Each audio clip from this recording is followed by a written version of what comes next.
High welcome to my new blog. আজি এটা নতুন বিষয় আলোচনা কৰিম, জুবিন দাই ন্যায় পাবনে নাই। মানে দুদিনমানৰ আগত এটা নিউজ পাইছিলোঁ, আপোনাৰ নিউজত আপোনাৰ কি পাইছোঁ আপোনালোকক জনাম বাৰু।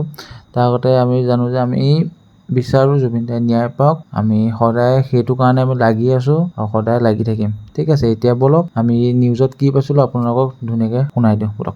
শেষৰ গোস্বামীৰ বিস্ফোৰক মন্তব্য। এই ক্ষেত্ৰত একে ভাষ্য অমিত প্ৰভা আৰু নিশিতা গোস্বামী। সিদ্ধাৰ্থ শৰ্মাই নিৰ্দেশতে জুবিন গাৰ্গৰ মৃত্যু দুৰ্ঘটনাৰ ৰূপ দিয়া নাটক ৰচা হৈছিল। লাইফ জেকেট নিপিন্ধাকৈ জুবিন সাঁতুৰিবলৈ যাওঁতে যাব দে বুলি কৈছিল সিদ্ধাৰ্থ শৰ্মাই। তাত কৰা ভিডিঅ' কাকো নিদিবলৈ কৈছিল। জুবিন গাৰ্গৰ মুখৰ পৰা ফেন ওলোৱাত তাত গুৰুত্ব নিদি তাই সামান্য গেষ্ট্ৰিক হোৱা বুলি কৈছিল সিদ্ধাৰ্থ শৰ্মাই। তেন্তে আপোনালোকে নিজে ভাবি চাওক যে এইটো হত্যাকাণ্ড নে দুৰ্ঘটনা আছিল।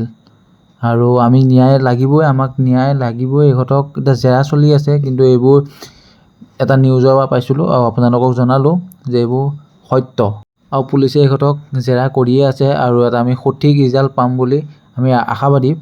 আৰু যি কি নহওক আমি ন্যায় পাব লাগিব। আজি বহুত দিন হৈ গ'ল, আজি 15-16 দিন হৈ গ'ল, কিন্তু এতিয়ালৈকে একো সোঁহাত পোৱা নাই।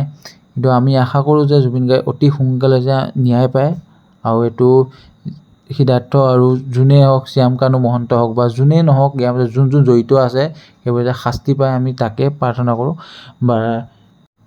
আৰু আমাক ন্যায় লাগিবই। এখন যোন হওক, সিদ্ধাৰ্থ শৰ্মাই হওক, জড়িত শ্যামকানু মহন্তই হওক, শেখৰ সুমনেই হওক, যোন আছে চবেই শাস্তি পাব লাগিব। আৰু আমি সোনকালে আমি হিমন্ত বিশ্ব শৰ্মাদেৱক এটাই প্ৰাৰ্থনা কৰোঁ যে সোনকালে জুবিন দাক ন্যায় যাতে দিয়ে যাতে।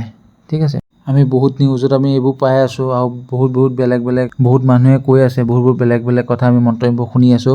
সেইবোৰ মুখ্যমন্ত্ৰী ডাঙৰীয়াই শুনক আৰু এইবোৰ আমাক ন্যায় খুজিতে অতি সোনকালে আমাক ন্যায়টো লাগে।